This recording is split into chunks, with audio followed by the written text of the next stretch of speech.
শোনা অল্প চুল কাটবে, গঞ্জা করবে না, পরে রাঙামানি গঞ্জা করে দিবে। হ্যাঁ গঞ্জা হবে, এতক্ষণ থাকবে না যদি শান্ত না থাকে। এরমই দেখছি বুঝছো, ওই পেছন থেকেই দেন নাকি নাকি সামনে থেকে দিতে লাগবে? হ্যাঁ দেখেন আপনি।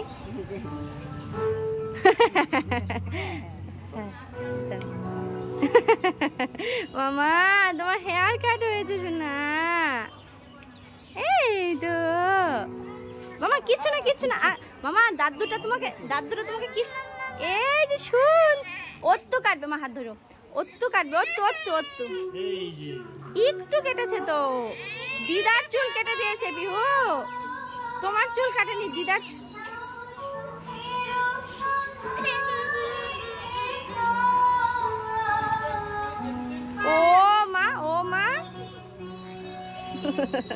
ও মা ওর তুই কেটেছে দাদুটা, পিহু টাকলে হইতে দিত না। এই মা তুমি